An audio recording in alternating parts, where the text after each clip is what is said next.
Hello dear students, कैसे हैं आप सब। आई होप आप सभी फिट एंड फाइन होंगे। श्री करणी एकेडमी के इस डिजिटल प्लेटफॉर्म पे आप सभी का मोस्ट वेलकम है। सो स्टूडेंट, शुरू करते हैं हम आज की क्लास एक नए टॉपिक के साथ। बहुत इंटरेस्टिंग टॉपिक है और आप सभी को बहुत मज़ा आने वाला है इसे पढ़ के। आप इस चैप्टर में ये पता लगा पाएंगे कि इंडिया में कौन कौन सी रिवर्स हैं, कैसे कौन सी सबसे बड़ी रिवर है, कैसे रिवर्स एक दूसरे से मिलके सहायक नदियाँ जो मेन मुख्य नदी होती है उसमें मिलके अफवाह द्रोणियाँ अफवाह तंत्र बनाती है, और इस जो बेसिन होता है किसी भी नदी का ये किस तरह यूज़फुल होता है, वहाँ कौन सी क्रॉप्स ग्रो होती है और कौन सी नदियाँ हैं, और बहुत कुछ हम इस चैप्टर में पढ़ने वाले हैं। हमारा चैप्टर का नाम है अफवाह, कि अफवाह जो है वो क्या होता है। सबसे पहले तो हम ये जानेंगे कि किसी रिवर का अफवाह किसे कहेंगे, उस नदी का अफवाह तंत्र किसे कहेंगे, फिर नदी की सहायक नदियाँ क्या होती है, नदी का बेसिन क्या होता है, फिर कौन कौन सी हिमालय और प्रायद्वीपीय नदियों में अंतर क्या है, कौन सी सबसे लंबी नदी है, किसका अफवाह तंत्र कहाँ है, कहाँ गिरती है, अरब सागर में या बंगाल की खाड़ी में, और बहुत कुछ इस चैप्टर में हमें पढ़ना है। तो स्टूडेंट, आपका जो ज्योग्राफी का पहला चैप्टर था उसमें हमने देखा भारत की स्थिति और सब कुछ देख लिया कि बंगाल की खाड़ी, अरब सागर कहाँ है, हिमालय कहाँ है, उत्तरी मैदान जो भी। फिर हमने अगले चैप्टर में ये देखा भौतिक प्रदेश, उत्तरी मैदान, हिमालय, जो भी आपके अलग अलग प्रदेश हैं, तटीय मैदान कहाँ पे है। अब इस चैप्टर में हम वही देखने वाले हैं कि जो भौतिक प्रदेशों में हमने भारत का विभाजन किया था 6 भागों में, उसमें कौन कौन सी नदियाँ बहती है उन भौतिक प्रदेशों में और किस तरह वो वहाँ के जनजीवन को प्रभावित करती है। तो ये चैप्टर आपका पूरा यही है, अफवाह तंत्र। तो यहाँ इस चैप्टर को शुरू करते हैं हम। आपका तीसरा चैप्टर है ये। देखिए क्या कह रहा है कि अफवाह शब्द एक नदी के तंत्र की व्याख्या करता है। भारत के भौतिक मानचित्र को अगर हम देखें, क्या फिजिकल जो इंडिया का मैप है अगर उसे हम देखें, तो अफवाह क्या है, एक क्षेत्र के नदी तंत्र की व्याख्या। वो पूरा एरिया जिसमें से एक नदी बह के जा रही है, अगर वो हिमालय से शुरू हो रही है और बंगाल की खाड़ी तक जा रही है, तो वो जो सारा एरिया क्षेत्र जहाँ से वो नदी बहती है वो उसका क्या हो गया, नदी तंत्र हो गया। हो सकता है उस तंत्र में बहुत सारी अदर सहायक नदियाँ भी मिले, तो पूरा जो क्षेत्र है क्या कहेंगे उसे, नदी तंत्र। आप पाएंगे कि विभिन्न दिशाओं से छोटी छोटी धाराएं आके एक साथ मिल जाती है और एक मेन रिवर, एक मुख्य नदी का निर्माण करती है। अतः इसका निकास किसी बड़े जलाशय जैसे कोई झील हो गया, कोई समुद्र हो गया, या किसी अरब सागर, बंगाल की खाड़ी, इसमें वो गिर जाती है। तो देखिए अफवाह जो हमारा शब्द है और जो हमारा चैप्टर का नाम है, आपसे स्टूडेंट सीधा सीधा पूछा जा सकता है कि अफवाह से आप क्या समझते हैं, या अफवाह तंत्र किसे कहते हैं। तो क्या कहेंगे आप कि अफवाह का मतलब क्या है कि एक रिवर जहाँ से वो शुरू हो रही है और जहाँ पे उस रिवर का एंडिंग पॉइंट है, जहाँ वो खत्म हो रही है, जिस पूरे क्षेत्र में वो बह रही है, जितना पूरा एरिया कवर कर रही है, उस पूरे कवर किए हुए एरिया को, क्षेत्र को क्या कहेंगे, अफवाह कहेंगे कि ये इस नदी का अफवाह क्षेत्र है। जैसे कि गंगा नदी का एग्जाम्पल ले लीजिए। गंगा नदी कहाँ, उत्तराखंड से, गंगोत्री हिमनद से निकल के यूपी, उत्तराखंड, बिहार, वेस्ट बंगाल आते कहाँ गिरती है, नीचे बांग्लादेश से होके बे ऑफ बंगाल में। तो ये जो पूरा क्षेत्र जो ये नदी कवर कर रही है, जो ये एरिया कवर कर रही है, इन राज्यों से बह के आ रही है, तो ये गंगा नदी का क्या हो गया, अफवाह क्षेत्र हो गया। गंगा नदी बहती है इन क्षेत्रों से, तो ये क्या हो गया, इसका अफवाह क्षेत्र हो गया। तो आप समझ गए अफवाह किसे कहते हैं, कोई भी एक क्षेत्र जो नदी तंत्र की व्याख्या करता है। या अगर आप इसे अपने शब्दों में लिखना चाहें तो क्या लिखेंगे कि एक क्षेत्र जहाँ से नदी बहती है, उसके उद्गम से लेके उसकी जो एंडिंग पॉइंट है वहां तक पूरा क्षेत्र जहाँ नदी बहती है उसे क्या कहते हैं, उसका अफवाह कहते हैं। देखिए एक मेन मुख्य नदी जब बहती है इस तरह से, कोई भी मुख्य नदी हो गई, तो उसमें बहुत सारी छोटी छोटी धाराएं और नदियां आके मिलती है। कुछ दाईं साइड से आके मिलेगी और कुछ बाईं साइड से, इस तरह, और ये पूरा जो तंत्र बनता है। अब आप देखेंगे कि ये एक मुख्य नदी थी इस तरह से जो बह रही है, सबसे मेन रिवर, ठीक है, ये मुख्य नदी है, और इसके साथ ये छोटी छोटी धाराएं या अदर जो सहायक नदियां हैं, ये आके क्या इस मुख्य नदी में मिल रही है और फिर ये सब कहीं जाके किसी झील में, किसी समुद्र में, किसी खाड़ी में गिर जा रही है। तो जो ये आप पूरा देख रहे हैं, सहायक या धाराओं के साथ इस नदी का जो पूरा तंत्र बन रहा है, ये क्या कहलाता है? अपवाह तंत्र या नदी तंत्र। ठीक है, ये पूरा जिस तरीके से ये बहती है, पूरी इसकी जो सिस्टम होता है।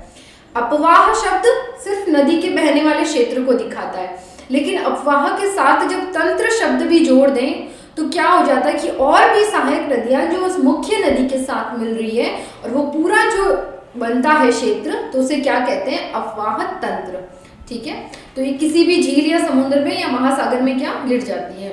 एक नदी तंत्र द्वारा जिस क्षेत्र का जल प्रवाहित होता है उसे अपवाह द्रोणी कहते हैं। देखिए, ये जो छोटे छोटे की टर्म्स आ रहे हैं स्टूडेंट, अफवाह हो गया, अपवाह तंत्र हो गया, अपवाह द्रोणी हो गया, ये बहुत इंपॉर्टेंट है। यहाँ से सीधे आपको क्वेश्चन पूछ लिए जाएंगे 1 मार्क्स के कि अफवाह द्रोणी से आप क्या समझते हैं, तंत्र क्या होता है, नदी का अपवाह क्षेत्र किसे कहते हैं। और कई बार क्या होता है, स्टूडेंट कंफ्यूज हो जाते हैं हम इसमें कि द्रोणी क्या था, तंत्र क्या था। तो कंफ्यूज नहीं होना है, आपको हर शब्द लिख के उसकी जो परिभाषा है वो लिख लेनी है। मिलती जुलती है एक दूसरे से, लेकिन फिर भी इनमें क्या है, थोड़ा बहुत अंतर आपको देखने को मिलेगा। देखिए, अपवाह द्रोणी क्या है?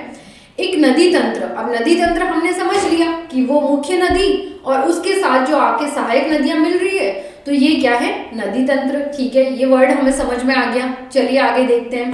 फिर क्या कह रहा है? नदी तंत्र द्वारा जिस क्षेत्र का जल प्रवाहित होता है उसे क्या कहेंगे? अपवाह द्रोणी। जैसे कि ये आपकी रिवर है, जा रही है मुख्य नदी, और मैंने जैसे बताया ये सहायक नदियां मिल रही है, तो ये जिस क्षेत्र का, यहाँ कोई तो क्षेत्र होगा, कोई तो राज्य होगा, भूभाग होगा, तो जिस क्षेत्र का ये पूरा प्रवाह कर रही है जल, उसे क्या कहेंगे? इस पूरे को अपवाह द्रोणी। क्या कहेंगे? अपवाह द्रोणी। द्रोणी मतलब जिस क्षेत्र का जल वो अपने साथ लेके जा रही है नदी, और उसकी जो सहायक नदियां हैं वो सारी जिस क्षेत्र का जल बहा के ले जा रही है जिस क्षेत्र से, वो उसकी अपवाह द्रोणी हो गई। ठीक है, देखिए एक वर्ड आता है यहाँ आपका जल विभाजक। जल विभाजक क्या होता है? आप देख पा रहे हैं ये, जैसे ये क्या है? एक मुख्य नदी है ये वाली। ठीक है, और इस तरफ भी ये एक मुख्य नदी है जो बीच में से जा रही है, और यहाँ पे बहुत सारी आपको क्या देखने को मिलेगी? सहायक रिवर्स।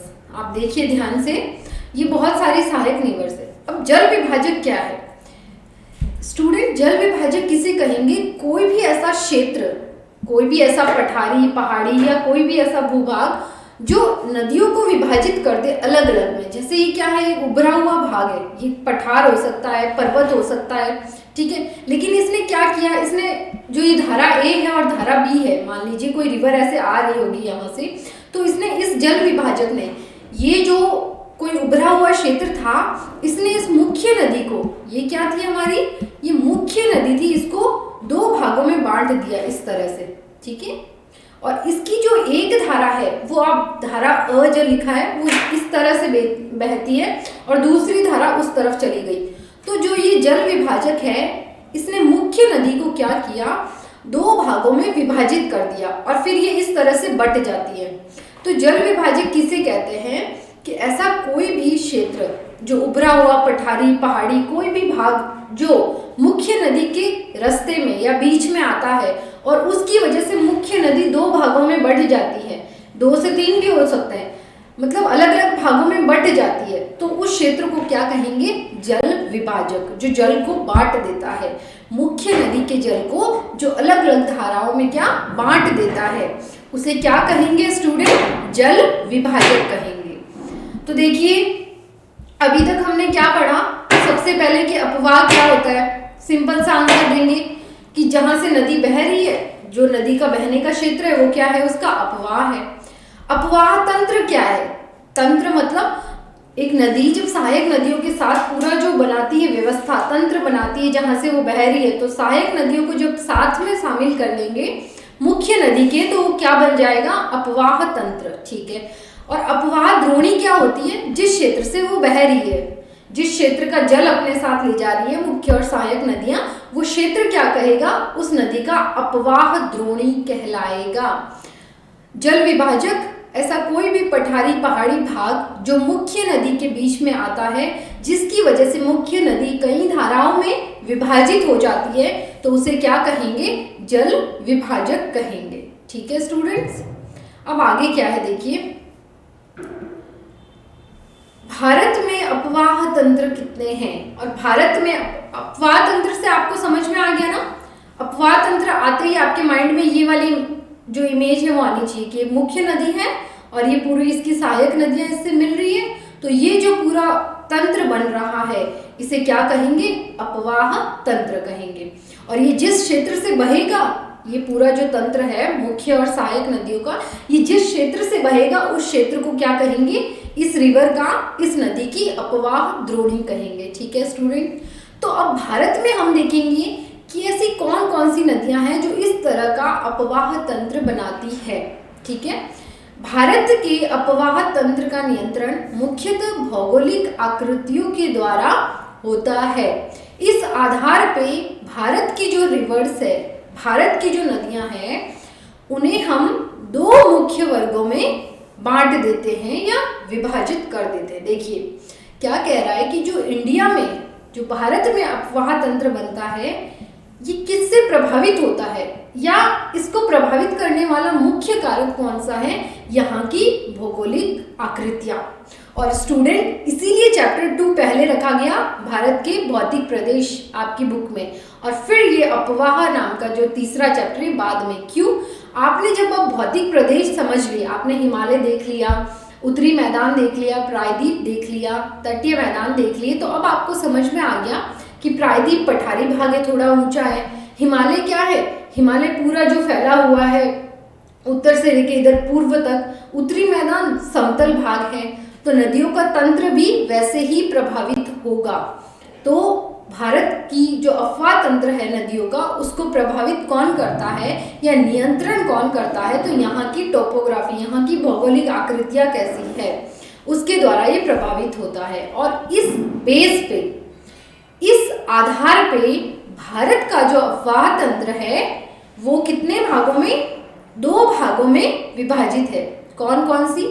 हिमालय की नदियां और प्रायद्वीप की नदियां। देखिए, एक तो वो जो हिमालय उत्तरी मैदान इस क्षेत्र में बहती है, उसे हमने क्या कर दिया? हिमालय की नदियां, इससे पूरा ही इसमें कवर हो जाएगा। और नीचे पूर्वी घाट, पश्चिमी घाट, तटीय मैदान, प्रायद्वीपीय जो भूभाग है, यहाँ जो रिवर्स बह रही है वो किस में आ जाएंगी? प्रायद्वीपीय नदियों में। तो ये जो आपका, जैसे कि भारत का आपका जो मानचित्र है, तो यहाँ से तो क्या शुरू हो रहा है? प्रायद्वीपीय भूभाग। तो इससे नीचे की जो रिवर्स आएंगी, यहाँ जो फ्लो होंगी, उसे क्या कहेंगे? उसे आप कहेंगे प्रायद्वीपीय नदियाँ। कौन सी? प्रायद्वीपीय रिवर्स। और जो ऊपर का जो ये क्षेत्र है, ये कौन सी होगी? हिमालय की नदियाँ। ठीक है, जितनी भी यहाँ पे कोस्ट आगे आपका देखिए, ये पश्चिम, ये पूर्वी घाट, ये जो आपका प्रायद्वीपीय है, यहाँ पे मरुस्थल, यहाँ हिमालय, यहाँ उत्तरी मैदान, तो यहाँ जो सब नदियाँ बहेंगी उन्हें तो हम हिमालय की नदियाँ कहेंगे। और जो ये नर्मदा जो रिवर है या विंध्याचल की पहाड़ियाँ हैं, इससे नीचे की जो रिवर्स है, ये क्या आ जाएंगी? प्रायद्वीपीय नदियों में। इसको हमने अलग से बांट लिया, कैटेगराइज कर लिया। तो भारत में अपवाह तंत्र कितने भागों में विभाजित है स्टूडेंट? 2 भागों में विभाजित है, हिमालय की नदियां और प्रायद्वीप की नदियां। भारत के 2 मुख्य भौगोलिक क्षेत्रों से उत्पन्न होने के कारण हिमालय और प्रायद्वीपीय नदियां एक दूसरे से क्या है? अलग है। 2 अलग अलग भौगोलिक क्षेत्र हैं। एक तो आपका हिमालय है, पूरा पर्वतीय इलाका, बर्फीला इलाका जो पूरे ग्लेशियर्स से बना हुआ है, ठीक है। और दूसरा कौन सा है? प्रायद्वीपीय नदियाँ, जहाँ प्रायद्वीपीय पठार, जो पठारी भूमि है, थोड़ी ऊंची उठी हुई भूमि है, लेकिन पर्वतों जितना उसमें उतनी ऊंचाई नहीं है। तो 2 नदी तंत्र हो गए। एक नदी तंत्र जहाँ नदियों का शुरुआत या नदियों का उद्गम कहाँ से हो रहा है? बड़े बड़े पर्वतों की चोटियों से हो रहा है। और दूसरी वो नदियाँ जिनका उद्गम कहाँ से हो रहा है? प्रायद्वीपीय पठार की मुख्य भूमि से हो रहा है। तो इसके आधार पे 2 हमने अपवाह तंत्र को देख लिया। हिमालय की जो अधिकतर नदियां हैं वो 12मासी नदियां हैं। इंपॉर्टेंट क्वेश्चन है और ये कई बार आता है। अब हम क्या पढ़ रहे हैं? अब हम अंतर पढ़ रहे हैं। हम हिमालय की नदियां और प्रायद्वीपीय नदियों में क्या अंतर है, ये अंतर देख रहे हैं हम। तो इसमें पहला अंतर हमने देखा कि जो हिमालय की जो रिवर्स है, जो पर्वतों से बह के आ रही है, वो क्या है, 12 मासी है। मतलब वो साल भर, क्या इसे हम क्या कह सकते हैं कि वो साल भर बहती रहती है, नित्यवाही नदियां हैं, सूखती नहीं है वो कभी भी। बारिश हो, गर्मी हो, सर्दी हो, आप देखेंगे कि जो हिमालय की नदियां हैं ये थ्रू आउट द ईयर, पूरे साल बहती रहेंगी। इनमें वर्ष भर पानी रहता है। और ऐसा क्यों होता है स्टूडेंट, ऐसा किस लिए होता है? आपको भी पता है कि हिमालय में क्या है, बर्फ है, और बर्फ पिघलती जाती है और नदियों में पानी आता जाता है और वो नदियां नित्यवाही बनी रहती है, क्योंकि इन्हें वर्षा के अतिरिक्त ऊंचे पर्वतों से पिघलने वाले हिम के द्वारा भी जल प्राप्त होता है। जब बारिश की सीजन होगी, जून जुलाई से लेके सितंबर अक्टूबर तक, मॉनसून सीजन में तो इन्हें बारिश होगी ही, वो पानी तो इन्हें मिलेगा ही। लेकिन बाद में, सर्दियों में, बाद की जो सीजन्स है उनमें यहाँ पानी कैसे आएगा रिवर्स में? तो जो बड़े बड़े पर्वत है वो भी तो बर्फ अपनी पिघलाएंगे ना थोड़ी बहुत, तो वो बर्फ पिघलता जाएगा और उन नदियों को पानी की आपूर्ति होती जाएगी और वो साल भर बहती रहेगी। हिमालय की दो मुख्य नदियां सिंधु और ब्रह्मपुत्र इस पर्वतीय श्रृंखला के उत्तरी भाग से निकलती है। देखिए, दो मुख्य नदी तंत्र कौन से हैं हिमालय के? एक तो है सिंधु का अपवाह तंत्र और दूसरा है गंगा रिवर का अपवाह तंत्र। ये नदियां कहाँ से निकलती है? ये नदियां हिमालय से निकलती है। इसीलिए चाहे सिंधु नदी और इसकी सहायक नदियां कह लीजिए, या गंगा रिवर और इसकी जो सहायक नदियां हैं जो उत्तरी मैदान से बहती है, आप देखेंगे कि ये साल भर क्या है, इनमें साल भर पानी रहता है। ये नदियां सूखती नहीं हैं। और इसका मेन रीज़न क्या है? तो क्या कहेंगे स्टूडेंट्स कि इनका मेन रीज़न है इनका उद्गम है। और इनका उद्गम कहाँ से होता है? तो कहेंगे मैम इनका उद्गम हिमालय से होता है, और हिमालय से होने के कारण वहाँ वर्षा ऋतु के पानी के साथ साथ जो बर्फ पिघलने से पानी मिलता है, तो उसे भी इनको जल की आपूर्ति होती है और ये साल भर क्या बहती रहती हैं। ठीक है स्टूडेंट, तो एक अंतर हमने देखा कि जो हिमालय की नदियां हैं ये साल भर या 12 मासी नदियां हैं, लेकिन प्रायद्वीप की नदियां आपको 12 मासी नहीं मिलेगी। वो सिर्फ मॉनसून सीजन में ही उनमें पानी की आपूर्ति होती है, बाकी सीजन में बहुत कम पानी मिलेगा या वो आपको मोस्टली सूखी हुई मिलेगी जो प्रायद्वीप की नदियां हैं। ठीक है, इन नदियों ने पर्वतों को काट कर गॉर्ज, देखिए गॉर्ज है, गॉर्जों का निर्माण किया है। हिमालय की नदियां अपनी उत्पत्ति के स्थान से लेके समुद्र तक लंबे रास्ते को तय करती है। ये अपने मार्ग के ऊपरी भाग में तीव्र अपर्दन क्रिया करती है, ये आगे होगा, करती है, तथा अपने साथ बहुत ज़्यादा अमाउंट में क्या, सिल्ट और बालू का सहमन करती है, मतलब अपने साथ लेके चलती है। मध्य और निचले भागों में जब नदियाँ उद्गम क्षेत्र से बहती हुई नीचे आती हैं और जो बीच का क्षेत्र है वहाँ ये नदियाँ विसर्प, गोखुर जिले तथा अपने बाढ़ वाले मैदानों में बहुत सारी निक्षेपण आकृतियों का निर्माण करती है। और ये पूर्ण विकसित, देखिए क्या लिखा है कि ये जो हिमालय की नदियाँ हैं ये पूर्ण विकसित डेल्टाओं का निर्माण भी करती है। तो अभी हम हिमालय रिवर की विशेषताएं पढ़ रहे हैं और आगे हम क्या पढ़ेंगे, प्रायद्वीपीय नदियों की विशेषताएं। और इन विशेषताओं के आधार पे आप इन दोनों में अंतर देख सकते हैं स्टूडेंट। ठीक है, तो पहला हमने क्या देखा अंतर, कि अंतर कह लीजिए या हिमालय क्षेत्र की विशेषता क्या देखी कि हिमालय की नदियाँ साल भर बहती रहती है। और ऐसा क्यों होता है?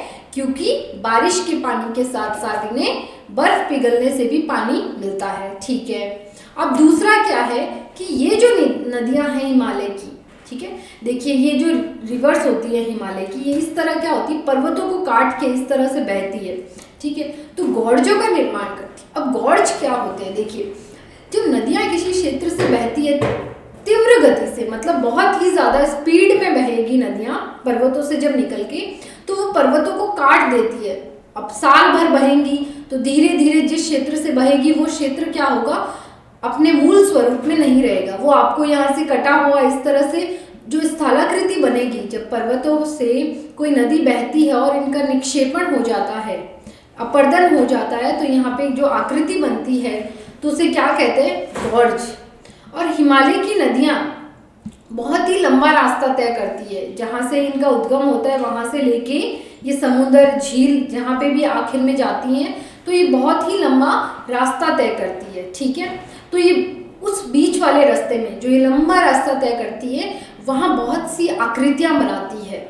उसमें से कुछ तो है निक्षेपण आकृतियाँ, जिसे आप कहेंगे कि डिपॉजिट, और कुछ है अपर्दन। ठीक है, देखिए कोई भी नदी दो तरह की आकृतियां बनाएगी। ठीक है, या तो स्टूडेंट वो अपर्दनात्मक आकृतियां बनाएगी या निक्षेपणात्मक आकृतियां बनाएगी। ठीक है, अब निक्षेपण क्या होता है और अपर्दन क्या होता है। देखिए, अपर्दन मतलब कोई रिवर बह रही है तो वो बहते बहते अपने साथ क्या बहुत सारे बालू, कंकड़, पत्थर जो भी उसके रास्ते में आएगी उनका अपर्दन करके उनको अपने साथ बहा के आगे लेती जाएगी।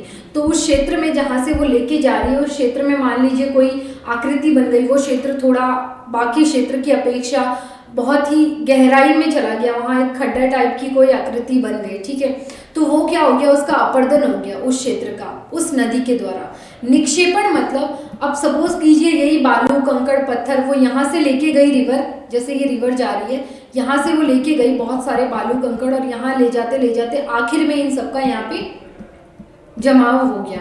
ठीक है, तो यहाँ जब जमाव हो गया इनका, तो ये क्षेत्र क्या होगा, यहाँ या तो मैदान बन जाएंगे या जो ये जो क्षेत्र है यहाँ डेल्टा बन जाएगा। तो ये क्या, यहाँ निक्षेपण कर दिया, यहाँ वापस जमाव कर दिया। तो यहाँ जो आकृति बनेगी उसे हम बोलेंगे कि ये नदी के निक्षेपण से बनी है। और यहाँ जो आकृति बनेगी, जो ये क्षेत्र में ये कंकड़ पत्थर उठा के लेके चली जाएगी, तो हो सकता है ये क्षेत्र जो उभरा हुआ था अभी उभरा हुआ नहीं रहे, ये इस तरह से सबमर्ज हो जाए, ये नीचे की तरफ चला जाए। तो ये आकृति क्या कहलाएगी, अपर्दनात्मक आकृति कहलाएगी। और ये क्या कहलाएगी, निक्षेपण वाली आकृति कहलाएगी। तो ये क्या कहना चाह रहा है कि जो हिमालय की नदियां हैं, कौन सी स्टूडेंट, जो हिमालय की रिवर है वो ऐसी बहुत सारी आकृतियां बनाती है अपने रास्ते में, कुछ निक्षेपणात्मक होती है और कुछ अपर्दनात्मक होती है। ठीक है, क्योंकि तीव्र अपर्दन क्रिया करती है। और देखिए ये मैंने आपको समझा दिया कि बहुत भारी मात्रा में कंकड़ पत्थर इन सबको वो लेके जाएगी, और जैसे ही अब एक तो पर्वत से निकल रही है नदी, तो वो क्या होगी, बहुत उसकी गति क्या होगी, बहुत तीव्र होगी, वो बहुत तेज गति से बहेगी। लेकिन जैसे ही वो थोड़ा समतल मैदान या किसी भी मध्य मैदानी भागों में प्रवेश करेगी, तो उसकी जो गति है वो क्या होगी, धीरे हो जाएगी। ठीक है, पर्वतों की अपेक्षा। तो वो जो तीव्र गति से बह के अपने साथ जो भी लाई थी सिल्ट, पत्थर, कंकड़, तो वो इस मैदानी क्षेत्र में क्या करेगी, यहाँ पे उनका जमाव कर देगी धीरे धीरे। ठीक है, और इस तरह वहाँ पे अलग अलग आकृतियाँ बनेगी।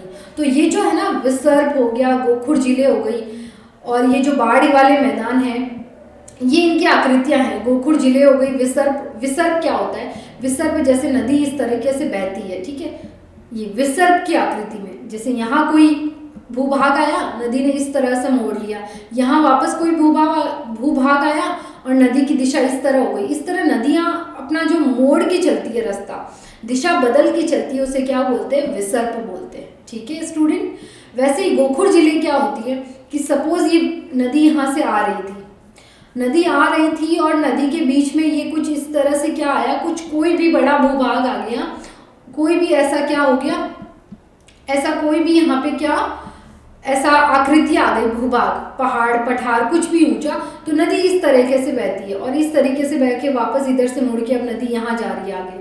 तो नदी आई इस तरफ से, मुड़ के इस तरफ से ऐसे जा रही है। अब चूंकि हिमालय की नदियाँ तो क्या है, साल भर बहने वाली है, तो वो इसी मार्ग में साल भर बहेगी। तो यहाँ जो ये क्या होगा, इस क्षेत्र का कटाव हो जाएगा, ये धीरे धीरे कटता जाएगा, अपर्दन होता जाएगा इसका।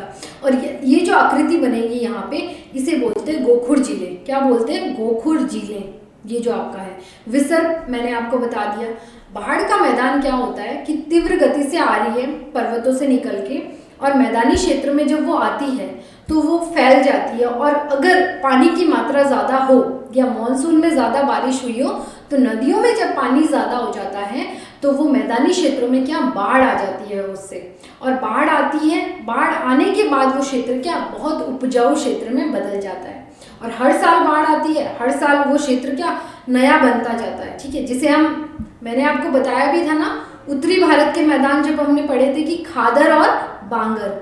बांगर क्या होता है, पुराना मैदान बाढ़ का, और खादर क्या होता है, बाढ़ से निर्मित नया मैदान। ठीक है, तो नदियाँ हर साल बाढ़ लाती है, हर साल नया मैदान क्रिएट होता है, तो वो बहुत उपजाऊ होता है। ठीक है, तो बाढ़ का मैदान का निर्माण भी कौन करती है, हिमालय की रिवर्स करती है, और भी बहुत सारी आकृतियों का निर्माण करती है। ये पूर्ण विकसित डेल्टाओं का भी निर्माण करती है। देखिए डेल्टा क्या होता है स्टूडेंट, डेल्टा आ सकता है कि डेल्टा किसे कहते हैं। सपोज कीजिए ये आपकी जैसे कि भारत की है और ये अरब बंगाल की खाड़ी है। क्या है ये, बंगाल की खाड़ी। अब जैसे मान लीजिए गंगा की रिवर, जो गंगा नदी है वो यहाँ से बहती हुई आ रही है, इस तरह बांग्लादेश यहाँ से ब्रह्मपुत्र आ रही है, ब्रह्मपुत्र और गंगा की जो नदी है ये मिलके यहाँ गिर रही है बंगाल की खाड़ी में बांग्लादेश से। तो गिरने से पहले यहाँ ये गिरने से पहले जो अपने साथ जितनी भी कंकड़ पत्थर सिल्ट बालू जो भी लाती है ये सब यहाँ पे क्या करती है, इसको बिछा देती है इस तरीके से। ठीक है, और ऐसा क्यों करती है स्टूडेंट, क्योंकि यहाँ से आ रही है तो उसकी गति बहुत तेज है, लेकिन जैसे ही अब समुद्र के पास में आई है तो इनकी जो गति है, जो बहने की गति है वो क्या हो जाती है, धीमी पड़ जाती है। और जब नदी की गति बहुत धीमी पड़ जाती है तो पानी बहुत स्लो फ्लो हो रहा है। अब धीरे धीरे पानी फ्लो हो रहा है तो उसके साथ जो भी क्षेत्र में वो लेके आई है बहा के वो यहाँ बिछा देगी, और ऊपर का पानी जाके कहाँ, बंगाल की खाड़ी में गिर जाएगा। तो ये जो यहाँ पे बिछा देती है ना, इससे जो ये क्षेत्र का निर्माण होता है इसे कहते हैं डेल्टा। क्या कहते हैं स्टूडेंट, डेल्टा। और डेल्टा कैसी आकृति हो गई, अब आप खुद बताइए ये अपर्दनात्मक है या निक्षेपण वाली आकृति है। अपर्दन तो कर नहीं रही, बहा के तो नहीं ले जा रही ना, यहाँ तो वो जमाव कर रही है जो अपने साथ सारा लेके आई है, तो ये क्या कर रही है, वो निक्षेपण कर रही है, डिपॉजिट कर रही है। तो ये डेल्टा किस तरह की आकृति हो गई, ये निक्षेपण आकृतियों का एक उदाहरण है डेल्टा। उसी तरह गोखुर जिले भी क्या है, निक्षेपण, विसर्प भी निक्षेपण। ठीक है, तो ये सारी क्या है, निक्षेपण आकृतियों का निर्माण इस तरीके से नदी करती है। और हिमालय की नदियों में पूर्ण विकसित डेल्टा होता है, मतलब पूरी तरीके से विकसित जो डेल्टा है। और ये जो डेल्टा वाला प्रदेश होता है ये दलदली क्षेत्र होता है। कैसा होता है स्टूडेंट, दलदली क्षेत्र, मतलब यहाँ पे जो पानी नहीं होता, एक तरह से कीचड़ वाली मिट्टी होती है। तो यहाँ पे किस तरीके के वृक्ष उगते हैं, तो मैंग्रोव फॉरेस्ट। आप जब आगे प्राकृतिक वनस्पति पढ़ेंगे तो आप पढ़ेंगे मैंग्रोव एक वनों का प्रकार है, और ये कहाँ पे पाए जाते हैं, ये डेल्टाई प्रदेशों में पाए जाते हैं। क्यों, क्योंकि इनकी जो जड़ें होती है ना वो खारा पानी सहन कर सकती है। डेल्टा जो तटीय क्षेत्र है ना वहाँ पे ये उगते हैं, और ये बहुत मजबूत होते हैं, जिसकी वजह से ऐसे क्षेत्रों में क्या होता है, जो अगर नदी जो समुद्र के पास का क्षेत्र है वहाँ अपर्दन कम होता है इन वृक्षों की वजह से। तो अच्छा, अब आप बताइए कि सबसे बड़ा डेल्टा कौन सी नदी बनाती है, विश्व का सबसे बड़ा डेल्टा किसे कहेंगे। ये क्वेश्चन बहुत ही इंपॉर्टेंट है और कई बार आता है कि विश्व का सबसे बड़ा डेल्टा कौन सा है, या कौन सी नदियां हैं जो विश्व का सबसे बड़ा डेल्टा बनाती हैं। तो आपका आंसर होगा सुंदरवन का डेल्टा। कौन सा है, सुंदरवन, नाम ही है इसका सुंदरवन डेल्टा। और ये कहाँ पे है, यही वाला जो मैंने आपको बताया था, गंगा और ब्रह्मपुत्र रिवर जब बांग्लादेश में मिल जाती है आपस में आके, और फिर वो बंगाल की खाड़ी में गिरने से पहले स्टूडेंट जो डेल्टा बनाती है उसे कहते हैं सुंदरवन का डेल्टा, जिसका लगभग ज़्यादा परसेंट है, लगभग 70% है वो तो बांग्लादेश में है, और 30% भारत के पश्चिमी बंगाल में फैला हुआ है ये सुंदरवन डेल्टा। और यहीं पे सुंदरी नामक का वृक्ष, जिसे मैंग्रोव वन भी कहते हैं, सबसे ज़्यादा पाए जाने वाले वृक्ष हैं। चलिए अब आगे चलते हैं। अधिकतर, अब ये यहाँ से क्या हो गई, ये हो गई प्रायद्वीपीय नदियाँ स्टार्ट हो गई। तो अभी तक हमने जो पढ़ा वो हमने हिमालय रिवर्स पढ़ी। और स्टूडेंट, हिमालय रिवर्स की क्या क्या विशेषताएं हमने देखी। सबसे पहले तो ये 12मासी नदियाँ हैं, साल भर बहती रहती हैं। और आपको पूछे ऐसा क्यों है, तो क्या कहेंगे स्टूडेंट्स कि इन्हें मॉनसून का जो बारिश है वो तो मिलती ही है, वो वर्षा तो इनको प्राप्त होती है, साथ ही साथ इनका उद्गम, ये जहाँ से शुरू होती है वो कौन सा है, हिमालय है, पर्वत है। और वहाँ के ग्लेशियर्स जब पिघलते हैं तो बर्फ का जो पानी पिघल के इन नदियों को मिलता है, तो उस पानी से भी ये साल भर बहती रहती हैं। पहला तो ये हो गया 12मासी नदियाँ। दूसरा पॉइंट क्या हो गया हिमालय रिवर्स का, कि बहुत ही लंबी बहने वाली नदियाँ हैं, ये बहुत ही लंबे क्षेत्र को कवर करती है। तो ये बहुत ही लंबे क्षेत्र में बहती है, तो ये बहुत सारी आकृतियाँ बनाती है, कुछ निक्षेपण आकृतियाँ होती है और कुछ अपरदनात्मक आकृतियाँ होती हैं। कौन, हिमालय की नदियाँ बनाती है। ठीक है, आप एग्जाम्पल लिख सकते हैं, डेल्टा हो गया, गोखुर जिले हो गई, ये सब क्या है, इनके हिमालय की नदियों के द्वारा बनाई गई क्या है, अलग अलग आकृतियाँ है। ठीक है, तीसरा पॉइंट क्या होंगे कि हिमालय की नदियाँ डेल्टा बनाती है। क्या करती हैं, हिमालय की जो रिवर्स है वो क्या बनाती है, डेल्टा बनाती है। तो ये तो हो गई हिमालय नदियों की विशेषताएं। अब हम पढ़ रहे हैं प्रायद्वीपीय नदियाँ क्या होती हैं। देखिए, सबसे पहले हमें पॉइंट मिला कि प्रायद्वीपीय नदियाँ क्या होती हैं, मौसमी होती हैं। मौसमी मतलब सीजनल बहती है।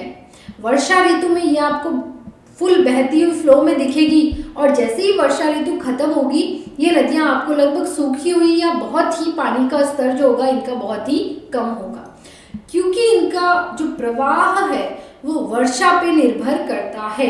क्योंकि ये नदियाँ हिमालय वाले क्षेत्रों से तो निकलती नहीं है कि बर्फ का पानी भी इन्हें मिलेगा, तो ये क्या होती है, मौसमी होती है। जब मौसम होता है बारिश का तो ये नदियाँ प्रवाह अपना दिखाती है और बाकी समय में इनका प्रवाह नहीं होता। देखिए क्या लिखा है, शुष्क मौसम में, शुष्क वही जब बारिश नहीं होती, बड़ी नदियों का जल भी घटकर छोटी छोटी धाराओं में बहने लगता है। कि जो बड़ी बड़ी रिवर्स है, गोदावरी, कृष्णा, कावेरी, इनका भी आप पानी देखेंगे तो बहुत ही कम हो जाता है और छोटी छोटी धाराओं में बट जाता है, और जो छोटी नदियाँ होंगी वो तो सूख ही जाएंगी टोटल। हिमालय की नदियों की तुलना में प्रायद्वीपीय नदियों की लंबाई, देखिए क्या कह रहा है कि हिमालय नदियों की लंबाई मैंने आपको बताया कि बहुत ही अधिक होती है उद्गम से लेके एंड स्थल तक, लेकिन प्रायद्वीपीय नदियों की जो लेंथ है, जो लंबाई है, वो कम है और छिछली है। फिर भी इनमें कुछ केंद्रीय उच्च भूमि से निकलती है तथा पश्चिम की तरफ बहती है। क्या कह रहा है कि जो हिमालय की नदियां हैं वो काफ़ी गहराई में बहती है, काफ़ी नीचे तक बहती है, लेकिन प्रायद्वीप की नदियां हैं, एक तो वो जो बहने का क्षेत्र है, वो लंबाई है वो भी बहुत कम है और छिछली है, मतलब ज़्यादा गहराई में इनका पानी आपको नहीं मिलेगा, उथली होगी, मतलब कम फिट में इनका पानी रहता है। कुछ जो होती है वो पश्चिम की तरफ बहती है। अब आप बताइए कि दो बड़ी नदियाँ कौन सी है जो पश्चिम की ओर बहती हैं। इंडिया का मैप देखेंगे तो आपको, मैं उसमें रिवर का मैप देखा हुआ है, लिखा हुआ है रिवर में, तो आप देखेंगे कि पश्चिम की ओर कौन सी नदियाँ बह रही है। यहाँ से ऐसे दो नदियाँ बहती है जो यहाँ से निकलती है, ये आपकी विंध्याचल हो गई और ये सतपुड़ा हो गई, इनके बीच में से ही निकल रही है एक रिवर, और एक नीचे सतपुड़ा के नीचे से निकल रही है पश्चिम की तरफ, मतलब इधर अरब सागर में इनका निकास होता है। तो ऐसी कौन सी प्रायद्वीप की नदियां हैं, और यही है दो मुख्य नदियां, यही दो मुख्य नदियां हैं जो अरब सागर में गिरती है, पश्चिम की ओर बहती है। इन नदियों का नाम क्या है स्टूडेंट, इन नदियों का नाम है नर्मदा और ताप्ती रिवर। कौन सी है, नर्मदा नदी है और ताप्ती नदी है। ये दो नदियां हैं प्रायद्वीप की जो पश्चिम की ओर बह के अरब सागर में गिरती है। तो आप कहेंगे मैम बाकी नदियां कहाँ गिरती हैं, तो स्टूडेंट्स जो बाकी नदियां हैं वो बंगाल की खाड़ी की तरफ गिरती है, उनका निकास कहाँ होता है, बंगाल की खाड़ी की तरफ, इस तरफ होता है, वो ऐसे गिरती है यहाँ पे। ठीक है, मुख्यतः जो नदियां हैं प्रायद्वीप की वो इसी तरफ, बंगाल की खाड़ी की तरफ ही गिरती है, लेकिन यही दो नदियां ऐसी है, नर्मदा और ताप्ती, जो अरब सागर में इनका निकास होता है। ठीक है, प्रायद्वीपीय भारत की अधिकतर नदियां पश्चिमी घाट से निकलती है तथा बंगाल की खाड़ी की तरफ गिरती है। और ऐसा क्यों होता है? क्योंकि भारत का जब आप देखेंगे भूभाग तो वो क्या पश्चिम से थोड़ा उठा हुआ है, पूर्व की तरफ थोड़ा सा झुका हुआ है, मतलब उसकी जो ढाल है वो पूर्व से पश्चिम की तरफ है, तो ढाल की तरफ ही पानी बहेगा। तो यहाँ पश्चिमी घाट है इस तरफ, ये देखिए ये वाला पश्चिमी घाट है, ये देखिए ये जो है ना ये आपका क्या है, पश्चिमी घाट है। यहाँ से ये उठा हुआ है तो यहाँ से तो नदियाँ ऐसे निकलती हैं और ये जो पूर्वी घाट है इस तरफ ये गिरती है क्योंकि ये थोड़ा ढाल कम है। तो मुख्य जो नदियाँ हैं या ज़्यादातर जो नदियाँ हैं वो पश्चिमी घाट से निकलती हैं और पूर्व की तरफ या बंगाल की खाड़ी की तरफ अपना पानी लेके जाती है और वहाँ बहाती है। क्या पढ़ रहे हैं हम? प्रायद्वीपीय नदियों की ये कुछ विशेषताएं पढ़ रहे हैं। ठीक है, देखिए आ जाइए अब मैप में। ये तो रहा, चलिए मैं आपको पहले तो यही बता देती हूँ, ये रही नर्मदा रिवर और ये कौन सी है? ताप्ती नदी है आपकी। देखिए कहाँ गिर रही है?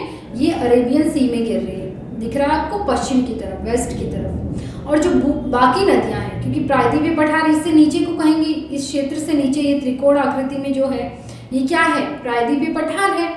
आपके दूसरे चैप्टर में मैंने आपको इसे अच्छे से समझाया था और मैंने उसमें ये भी समझाया था, अगर आपको याद हो, कि पश्चिमी घाट है उसकी ऊंचाई अधिक है, पूर्वी घाट की जो ऊंचाई कम है, तो ढाल भी कैसे होगी? पश्चिम की तरफ ज़्यादा ऊंचा, पूर्व की तरफ कम, तो ढाल कहाँ हुई? पश्चिम से पूर्व की तरफ हुई।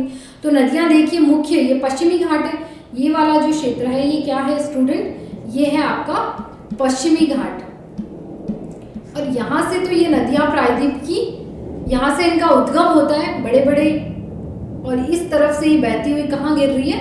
ये देखिए पूर्व की तरफ गिर रही है, मतलब बे ऑफ बंगाल में। यहाँ ये महानदी भी देख लीजिए।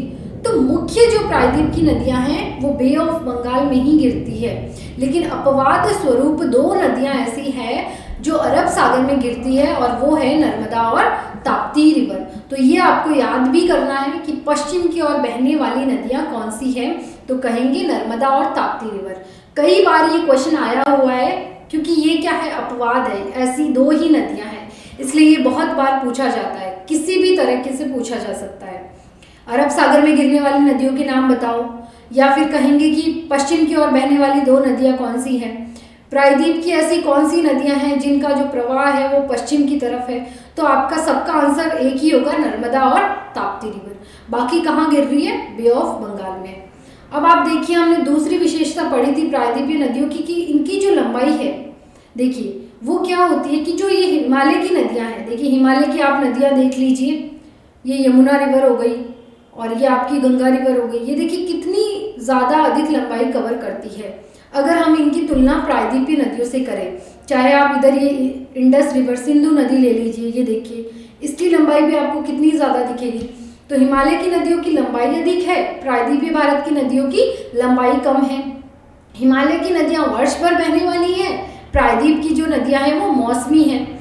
ठीक है, और बड़ी नदियाँ भी जब बारिश की कमी होती है तो उनका जल क्या होता है? कम हो जाता है। फिर हमने क्या पढ़ा कि जो हिमालय की नदियाँ हैं वो बहुत सारी अलग अलग स्थलाकृतियाँ बनाती है, कुछ निक्षेपण होती है और कुछ अपर्दनात्मक होती है।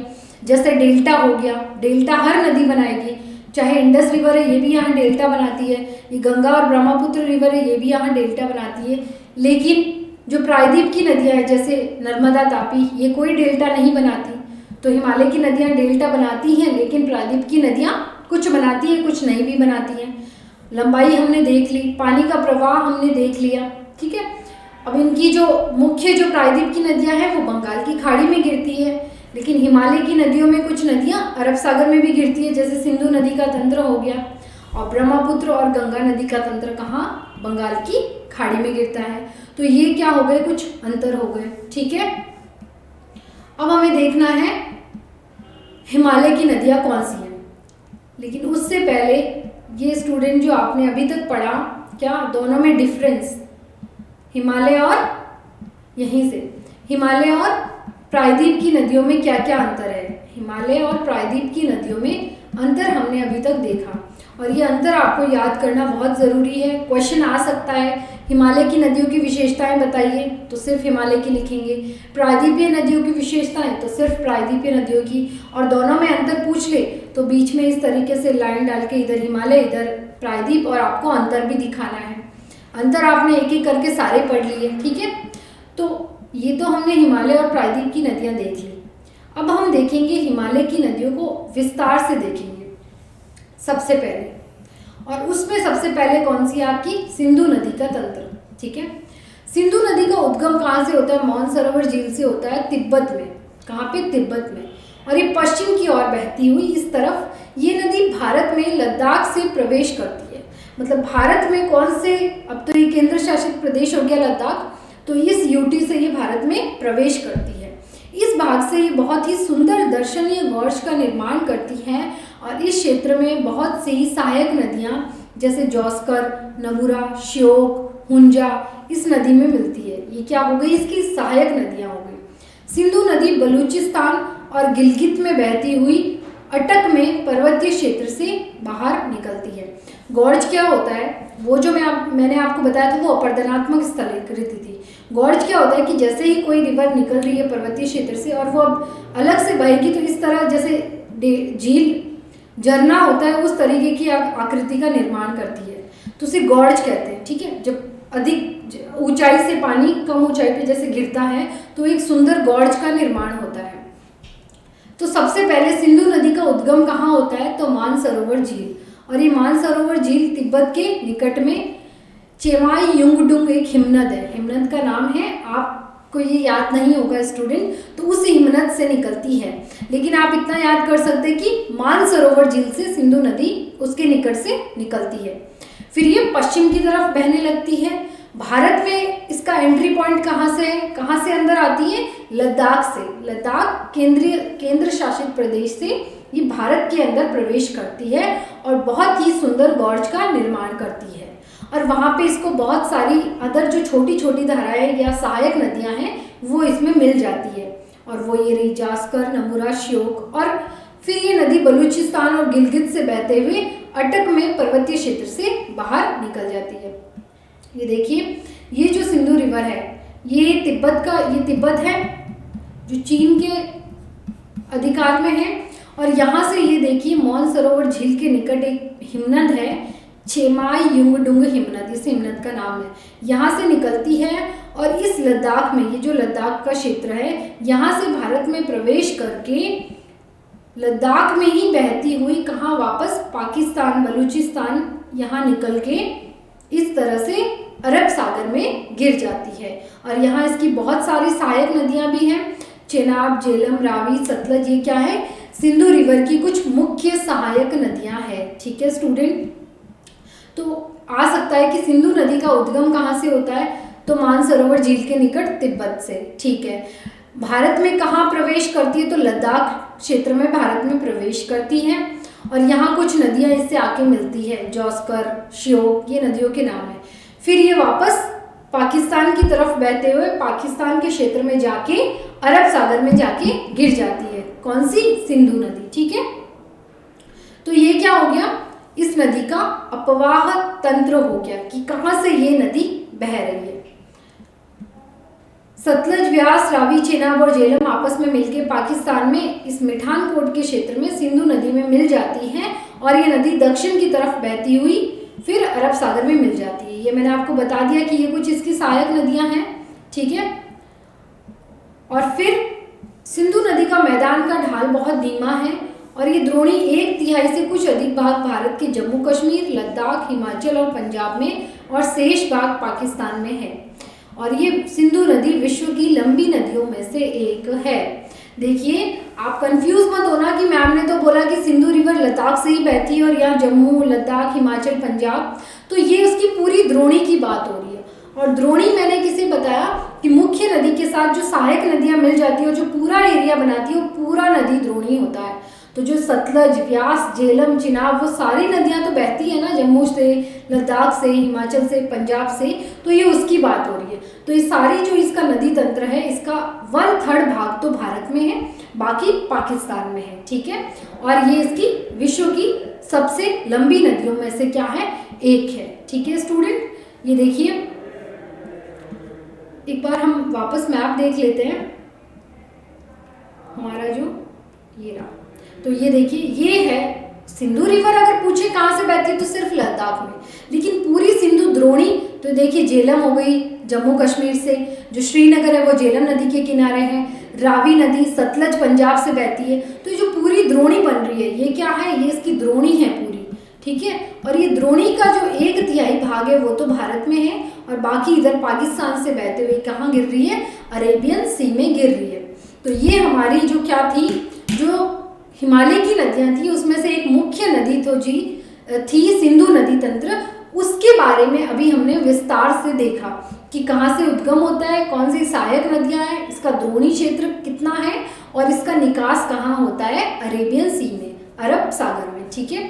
अगली क्लास में हम क्या देखेंगे, हम गंगा नदी का अफवाह द्रोणी देखेंगे, और इधर से ही ब्रह्मपुत्र नदी का अफवाह द्रोणी देखेंगे। तो फिर हमारा हिमालय पूरा होगा, और फिर हम प्रायद्वीप की नदियों के बारे में विस्तार से देखेंगे। तो अभी आप मैप में जो जो आपको बताया है, आपको अंतर जरूर लिख लेना है अपनी कॉपी में। हिमालय की नदियाँ, प्रायद्वीप की नदियाँ, इसमें अंतर जरूर लिख लेना है। और सिंधु नदी का उद्गम कहाँ से होता है, जो 2-3 बातें अभी पढ़ी, वो भी आपको पॉइंट नोट कर लेने हैं अच्छे से, ठीक है स्टूडेंट। अगले वीडियो में गंगा और इसका ब्रह्मपुत्र रिवर की हम देखेंगे, इसकी क्लास लेंगे, जो भी होगा। तब तक आपके डाउट्स हैं कुछ तो आपको क्या करना है, कमेंट करना है, और अगर वीडियो पसंद आए तो आपको क्या करना है, लाइक करना है, ठीक है स्टूडेंट। और कुछ भी हो तो आपको कमेंट ज़रूर करना है।